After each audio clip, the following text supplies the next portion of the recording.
وہ ضبط سے مٹھیاں بیچے پیچھے کھڑی گاڑیوں کی جانب مڑی اور بآواز بلند سب سے مخاطب ہوئی۔ آپ سب جانتے ہیں پیچھے ایک ایمبولینس پھنسی ہے جس میں ایک مریض کافی تشویشناک حالت میں ہے، مگر اس کے باوجود بھی آپ لوگ آواز بلند نہیں کر رہے جتنا ممکن ہو سکتا تھا۔ اس نے اتنی اونچی آواز میں اپنی بات جاری رکھتے ہوئے اپنی بات لوگوں تک پہنچائی تھی۔ آج اس ایمبولینس میں جو آدمی ہے کل کو اس کی جگہ آپ بھی ہو سکتے ہیں۔ ذرا سوچیں اگر آپ کا کوئی پیارا ایسی حالت میں پھنسا ہو تو آپ کے دل پہ کیا گزرے گی؟ وہ بلند آواز میں چلائی۔ گاڑی سے باہر کھڑے دیار صاحب نے پیار سے اپنی بیٹی کو دیکھا جو ظلم کے خلاف آواز اٹھا رہی تھی۔ بیٹا مگر ہم کیا کر سکتے ہیں؟ آگے پولیس والے کھڑے ہیں، ہم ان کا مقابلہ کیسے کریں گے؟ ایک آدمی اپنی گاڑی کی کھڑکی سے جھانکتا پریشانی سے بولا۔ انکل ان پولیس والوں کو دیکھیں، وہ لوگ بس 12 ہیں جبکہ ہم لوگ ہزاروں میں ہیں۔ اگر ہم یہاں سے نکلیں گے بھی یہ ہمارا کچھ نہیں بگاڑ سکتے۔ وہ مضبوط لہجے میں بولی، مگر ان کے پاس گن ہے۔ ہاں، اور اگر وہ ہمارے سامنے آئے تو ہمیں پھر بھی تو بریک لگانی پڑے گی نا۔ اگر ہمیں پولیس والوں نے پکڑ لیا تو ہمارے گھر والوں کا کیا ہوگا؟ ایسی بہت سی مختلف آوازیں سنائی دی۔ پہلی بات وہ لوگ گولی نہیں چلائیں گے، اور دوسری بات کس نے بولا ہے آپ سے بریک لگائیں؟ اپنے مضبوط ارادے لیے آپ آگے بڑھیں اور وہ لوگ خود پیچھے ہٹ جائیں گے۔ اور رہی تیسری بات، اگر اس بچے کا ماں مر گیا تو اس کے گھر والوں کا کیا ہوگا؟ وہ بلند آواز میں کہتی، آخر میں سوالیہ نظریں سب طرف دوڑانے لگی۔ اس کی بات سن کے لوگوں میں آہستہ آہستہ آواز بلند ہونا شروع ہوئی تھی۔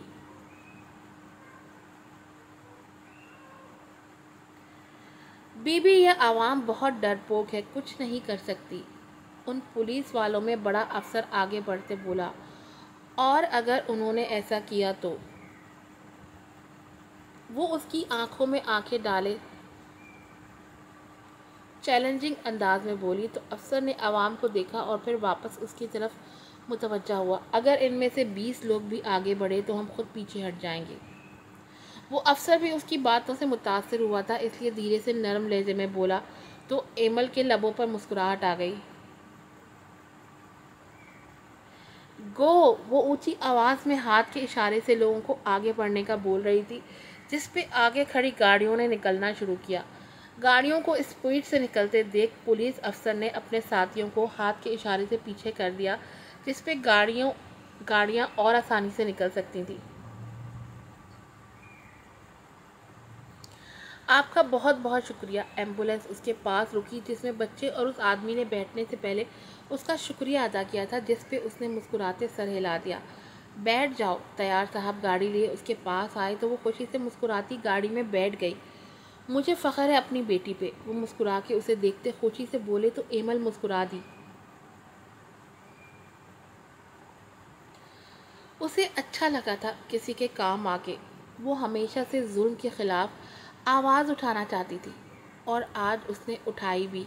اسے بہت اچھا لگا تھا آج۔ گاڑیاں تیزی سے نکل رہی تھیں جب پیچھے سے جزلان کی گاڑی آئی۔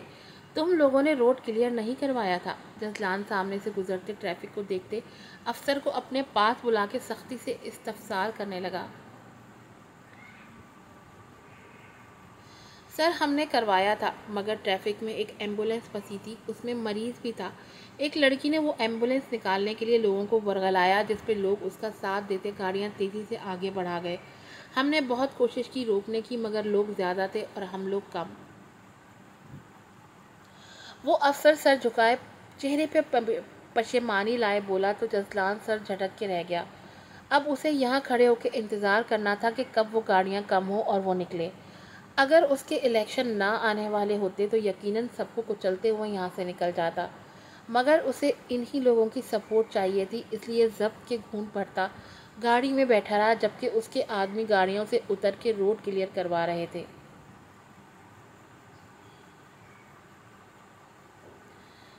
تراب صاحب، نور بیگم اور رائل تینوں عائلہ کے گھر کی جانب رواں دواں تھے۔ ان کے پیچھے گارڈ کی ایک گاڑی بھی تھی۔ تراب خان آج بہت خوش تھے کہ ان کے بیٹے نے انہیں اپنی خوشیوں میں شامل کیا تھا، اور وہ اس کی خوشی کے لیے بغیر لڑکی کے بارے میں کچھ بھی جانے رشتہ لے کے جا رہے تھے۔ جبکہ نور بیگم کو بھی خوشی ہوئی تھی کہ چلو ویسے نہ صحیح مگر اب تو وہ انہیں اپنی ماں بنا کے لے جا رہا تھا، ان کے لیے یہی کافی تھا۔ رائد نے گاڑی آئلہ کے گھر کے باہر روکی۔ تراب خان نے ایک نظر پورے گھر کو دیکھا۔ وہ ایک بہت ہی خوبصورت بنگلہ تھا جس کے باہر 2 گارڈز کھڑے تھے۔ اس سے پہلے تراب خان گاڑی سے اترتے رائد نے انہیں اپنی جانب متوجہ کیا۔ اندر جا کے میں کوئی بدمزگی نہیں چاہتا، وہ لڑکی میری محبت ہے، میری خوشی ہے اور میں شادی اسی سے کروں گا، اس لیے جیسا میں نے کہا تھا آپ ویسا ہی کریں گا، جتنا جلدی ہو شادی کی تاریخ رکھ دیجیے گا۔ وہ سپاٹ انداز میں کہتا گاڑی سے نکل گیا تو تراب خان بھی اس کی بات سمجھتے باہر نکلے۔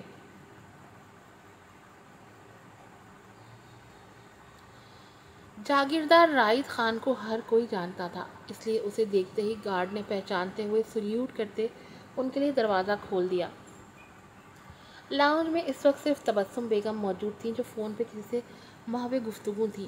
جب ان کی نظر لاؤنج میں داخل ہوتے ان خوش شکل لوگوں پہ پڑی، میں بعد میں فون کرتی ہوں، وہ فون کی دوسری جانب موجود شخص سے کہتی کھڑی ہوتی ان لوگوں کی جانب متوجہ ہوئی۔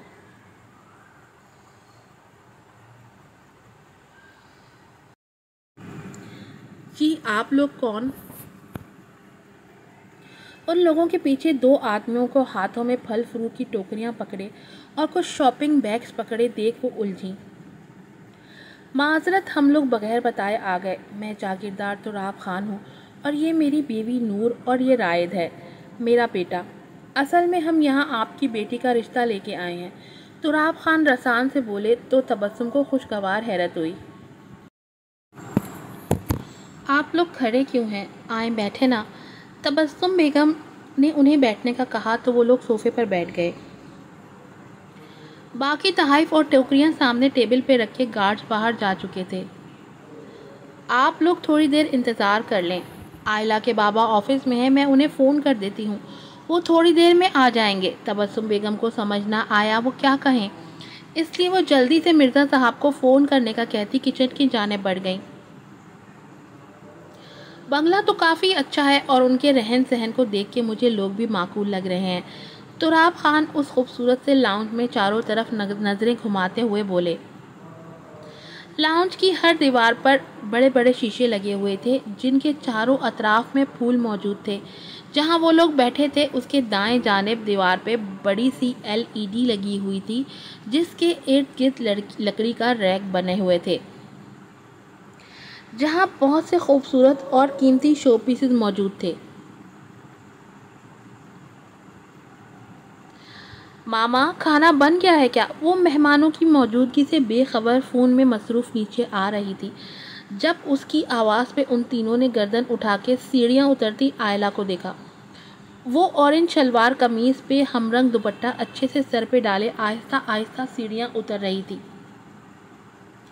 اس کا پرنور چہرہ دیکھتے رائد تو مبہوت رہ گیا۔ سرمئی آنکھوں پہ پلکوں کی جھالر گرائے چہرہ ہر طرح کے میک اپ سے پاک بلا کا معصوم تھا۔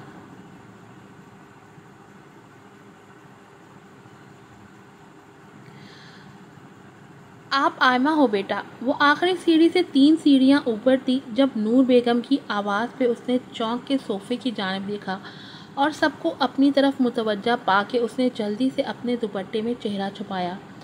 اگر صرف نور بیگم ہوتی تو وہ چہرہ نہ چھپاتی مگر ان کے ساتھ 2 مرد بھی تھے جن سے اسے اپنا چہرہ چھپانا تھا۔ اس کی حرکت پہ جہاں تراب خان اور نور بیگم حیران ہوئے تھے وہیں رائد نے اپنی نظریں جھکا لی تھیں۔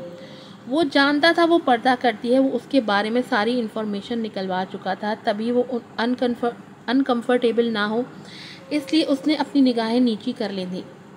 السلام علیکم، جی میں آئلہ ہوں، وہ سلام کرتی نور بیگم کی جانب آئی۔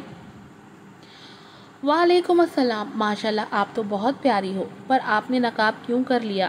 نور بیگم اس کی دل سے تعریف کرتی اس کے چہرے چھپانے کی وجہ پوچھنے لگی۔ جس طرح کا ان کا گھر تھا انہیں یہی لگا تھا کہ لڑکی ماڈرن ہوگی مگر یہاں تو کہانی ہی الٹی تھی۔ پردہ کرنا میرے اللہ کا حکم ہے اور مجھے پسند بھی ہے، وہ مسکرا کے بولی تو نور بیگم بھی مسکرا دی۔ البتہ تراب خان نے رائد کو گھورا تو جو نظریں نیچی کیے بظاہر تو اپنے فون پہ مصروف دکھائی دے رہا تھا مگر اس کے کان آئلہ کی طرف ہی تھے۔